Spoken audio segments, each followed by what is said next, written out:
You all set?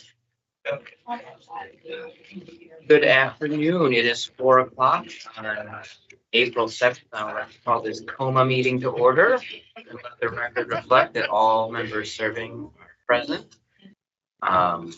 Would we please have a motion to approve the meeting minutes of March 10th, 2025 meeting minutes? Carter, those in favor, please signify by saying aye. Aye. All opposed? Motion carries. There is 0 public comment. No one online, I assume? No. All right. Moving along to our discussion items. We're going to continue a discussion on the defined annual audit plan with the internal auditor. I did have a chance to review this with Randall last week. We're going to just talk about kind of ongoing progress being made. And there's a couple documents in your packet, so I will turn it over to Charles.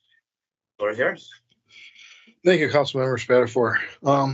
I've been working a lot since our last meeting on the downtown Lansing Inc. audit, understanding the organization and then auditing its various expenses that have been incurred that are run through the city, through the grant part of it, and also interviewing other internal controls with the organization, governance, oversight, articles of incorporation, bylaws, things like that. I pretty much concluded it. I'm wrapping up the work papers, ready to start drafting the report. Thus far, I haven't found any issues at all with them. Quick question. I serve on the DLI board as the liaison for the council. And if memory serves, DLI is externally audited as well, correct? No, they are combined in with the city. Okay. They don't pay for their own external audit. Yet they possibly could. Right now, all of their accounting, most all of their accounting is going through the city BS&A system. Okay, they're a part of our annual financial audit for the city. By and large, there's a fiduciary fund that we have that funds them, and that's most of what their budget is. They might have stuff on the side, but it's not under my purview to be able to see that. I don't know, other contributions and things like that. So their operating budget is mostly city, well, collected through the DLI, the DDA. Yeah. And Yes. So by and large, if their budget goes through, and I tested the invoices, also looked at a few grants, read through the grant requirements, obtained some reports of their grant reporting, verified it with I guess ED&P, they sort of report through. So verified with them that the reporting was adequate to their standards. There's been direct grants going, I think, to them from the state of Michigan, and other ones that route through the city. It's written, but it actually the money flows through the city. So yeah, their oversight appears to be adequate, and their reporting, and all that. yes, ma'am. Thank you, Internal Auditor Randall. Mr. Randall, quick question. So I know some of this conversation has came about just from public comments that has been a few months back from some of the DLI recipients on grant funding and how that worked out. And I know you mentioned that you verify the grant reporting in conjunction with EDP or what have you. So as what you've seen and as far as your findings, there has not been any discrepancies on how those grants are measured or anything like that as far as distribution to those who have received those funds? That's a good question. This is more detailed grant auditing that I've done. It's called Yellow Book. A133 is the actual code. It's been around forever. Anyway, you read through the grant itself and you identify what the purpose of the grant spending is supposed to be on, and then go verify that it indeed was spent on such a thing. So I did go through, select some of the businesses that submitted packets for a grant, read through some that they accepted, read through others that they didn't accept, make sure they had all their documentation in there. And yeah, they gave probably most of the grants that they could. The only ones that weren't qualifying were like Grand Traverse Pie Company, because they're a larger organization, more than 50 employees, so they had to withdraw their application.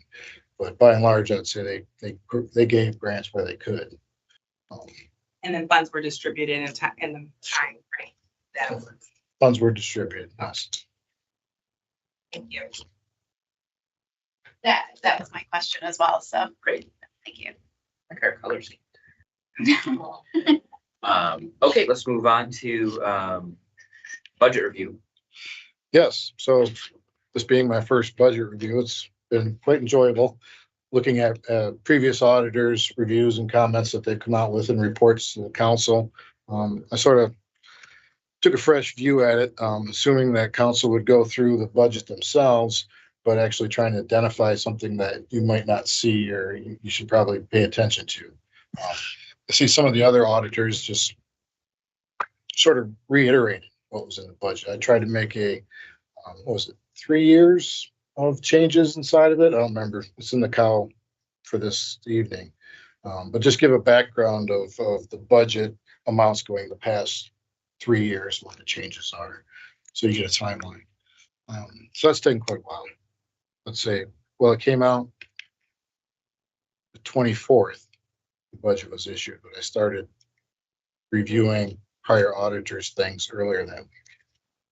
One thing I might flag for you to maybe get a little jump on is many times the council will discuss things at the horseshoe or maybe just privately about amendments they'd like to make or changes they'd like to make. Often we seek out the help of the internal auditor to draft those amendments to the budget resolution. So it might be, I would encourage you to reach out to council members and see if they're looking at things, and maybe not today because it's our first budget hearing, but as we get moving along through the process and before adoption, certainly folks generally rely on the internal auditor to help work with Jake or others in the finance department to craft a budget amendment that helps figure out where the spending has to come from and where the reductions have to go to make it work. Okay, good information. Thank you. Particularly knowing that the mayor allows $250,000 on the balance sheets for us to play with. Yes. Sort of something maybe this body can address. There was last year's budget, and to your point, there were items in there that council requested city management to respond by. I want to report by September. I want to report to October. Since I've been here, I don't recall any of those reportings going on. You know, if that's being tracked or. So a lot of the times if you look, I'll just speak real quick and then if y'all have anything else to add, I'm sorry. A lot of times, well, I'll look over at the city attorney too, but we put in there, we would like it by, but understand we don't have the authority to order or mandate. So sometimes the mayor is able to accomplish those requests through other actions, sometimes explicitly, and sometimes doesn't do it at all based upon resources, priorities in his departments and things like that. Sometimes it just doesn't want to, not to describe any motive behind it, but there's just some things that's how that works out. So they aren't to be read as mandates. They are to be read as priorities of the council. So it might be useful to highlight which ones were and were not done if you can find them, or reach out to the office of the mayor and see if they have satisfied it in a way we don't see. But that's the context, is we want them done, but they can't be mandated. So they don't have the weight of law.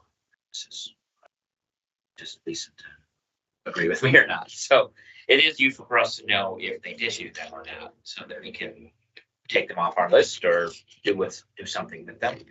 Okay. But they aren't mandated.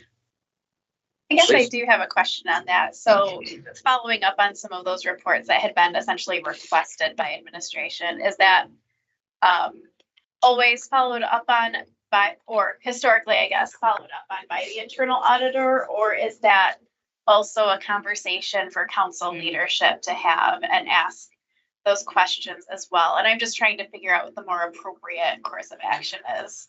I think it would be Follow up. useful to perhaps maybe have the internal auditor provide leadership a list of things that we are outstanding, and I see. they can have that conversation, or through the Ways and Means Committee. Certainly, I don't think it should be this committee's work to track down what was and wasn't done. That's not really audit, but I do think as you're going through the budget, it's useful to know what they did and what they did not do as pertains to the request of the council. And then I do think it's a conversation leadership can have, or we can suggest the Ways and Means Committee or something like this. But I do think it should be added. Okay, thank you. I don't know if we keep inheriting old requests that maybe have no point anymore Right. and should be taken off the list, but yeah, I'll certainly look through it before we end the budget season and see where we stand on last year's request. Do that. I was year, but when we started the budget priorities, they were pages and pages and pages, and we worked to pare them down to actually achievable and spendable goals. So we a little bit of that, but a lot of some of the reporting has kind of been a hangover from years past. So it might be useful to take a look at that and have a more informed vote going forward. That's what right? So then those reports will be in the budget policy that we pass alongside the budget resolution. I believe so. Yeah. Yes. I think that's great. No, not for me. You presented on the charter commission. I was gonna bring that up as maybe a thing this committee might want to do is take a look in your packet every week, or in the book at least, is the charter section on the internal auditor. Correct.